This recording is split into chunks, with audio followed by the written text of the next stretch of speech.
MTN News, this is Montana This Morning.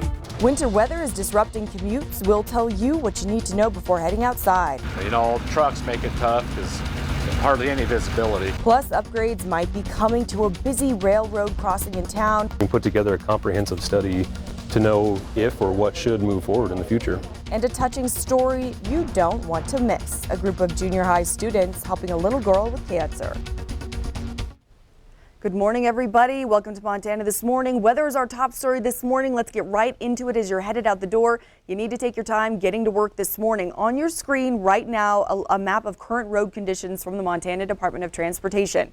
Let's put it this way. All the purple and pink roads are bad. That signifies snow and black ice covering most roads in the state. So as Miller says, good morning to you, Miller. Well, good morning. Slow your roll this morning. Absolutely. And not as bad here in Billings as we thought originally, but places like Sheridan are getting hit pretty hard. Still have a chance to get hammered hard. There was a live shot right there. We saw some of the trucks working this morning, you can see. And yeah, let's take a live look at the Doppler. Still got some snow coming down in Sheridan, but you still have a chance to see some heavy snowfall your way. As we pull back, show you some of the areas still getting snow this morning. Red Lodge, Fort Smith, Wyola.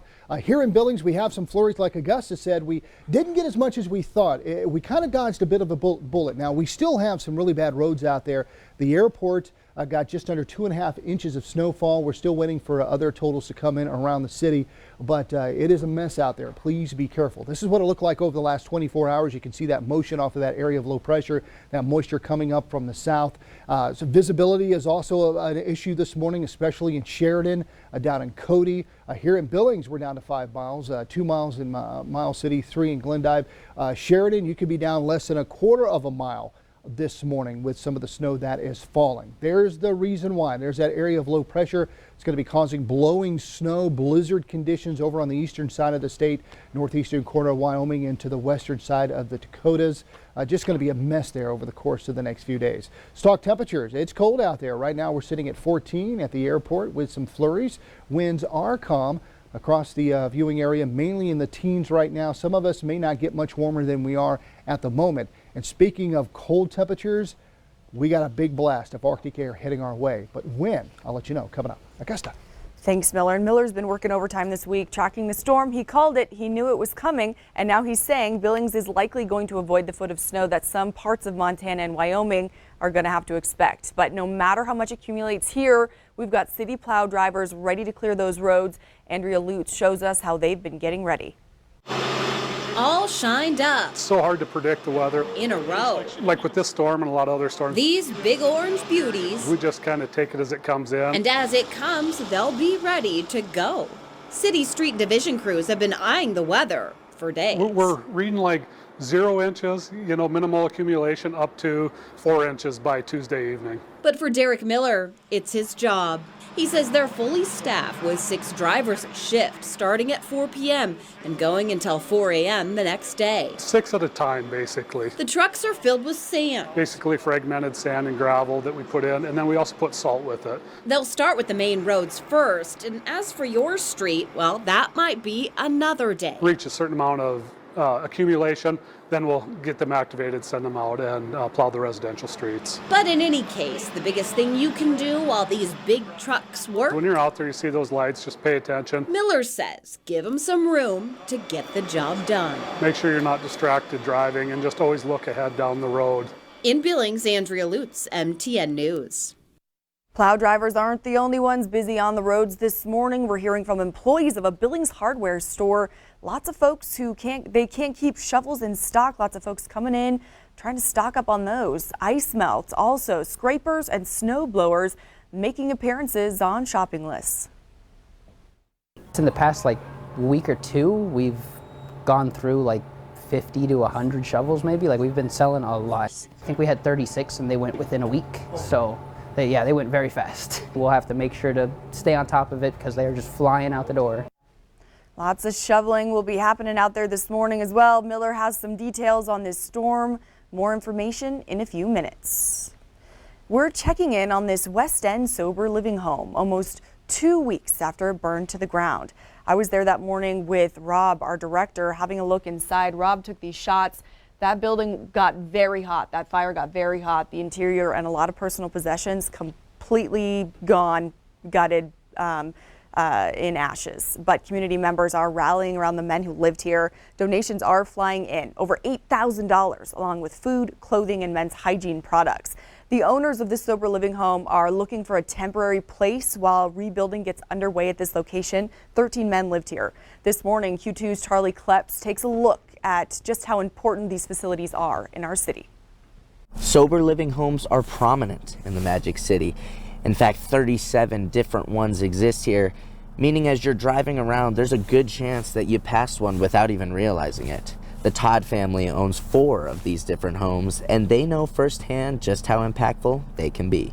From the street, this home looks like any other house, but step inside and you'll quickly realize there's much more here than meets the eye. What our goal is for people to be able to have a place where they can put their recovery first. This home near West High is one of 4 sober living homes in Billings run by Ignatius House, a program started by Richard and Terry Todd, a married couple who actually met years ago at a meeting for addicts. I did 9.5 years in federal prison because of the choices I made. If you believe that I know how you feel, you might be willing to do what I did. And the Todds aren't alone. There are 37 sober homes across Billings helping people return to the real world. These homes were just recently thrust into the spotlight when one of them caught fire and burned to the ground, forcing all of its 13 residents out into the world on their own. I can't imagine much being more difficult than that.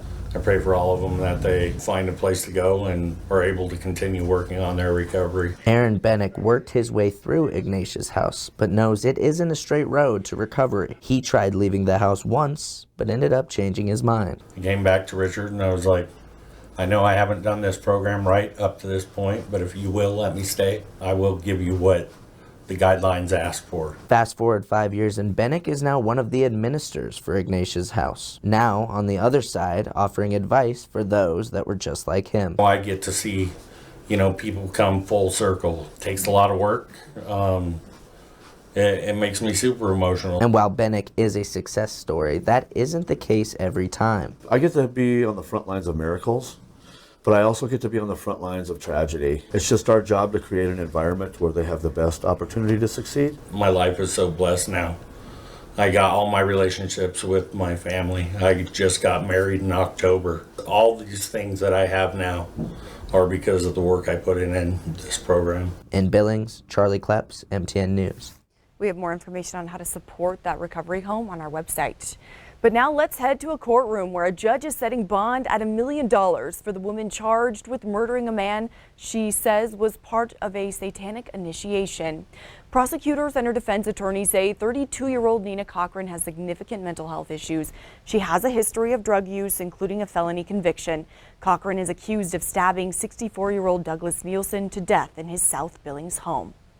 And making national news this morning, Georgia's Secretary of State is the latest person subpoenaed in the Department of Justice investigation into efforts to overturn the 2020 election.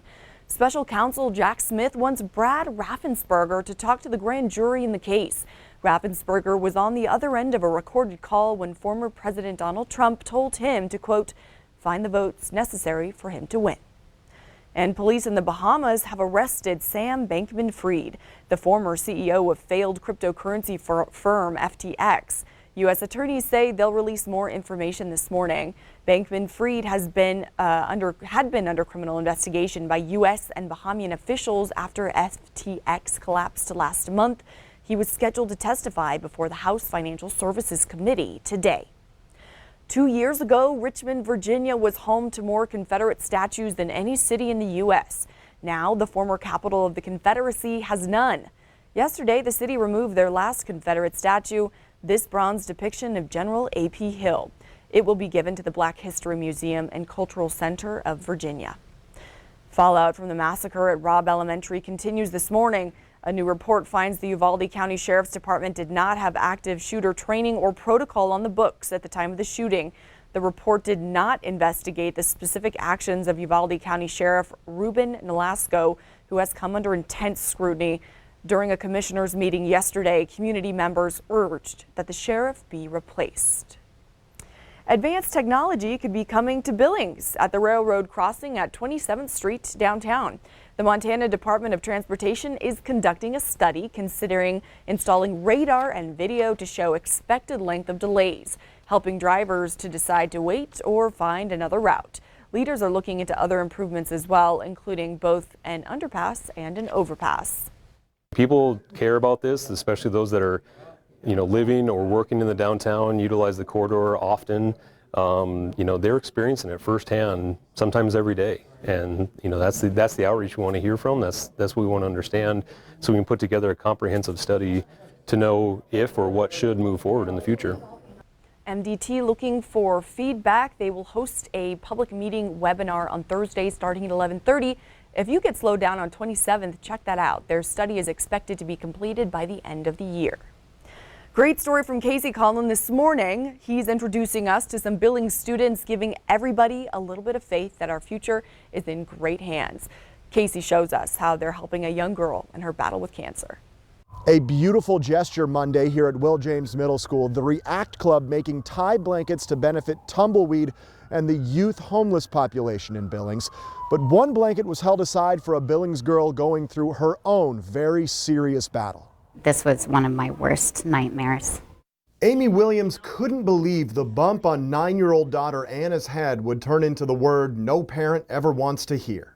At one point I opened up my Facebook and the first thing that I saw was an invitation to be part of a following for a little boy that was starting his treatment for cancer. And in caps I put, I cannot imagine being this boy's parents. Williams is one now, 4 months into Anna's at least 2.5-year journey. Made easier because of gestures like this. This is really pretty. A blanket made just for Anna by the Will James React Club.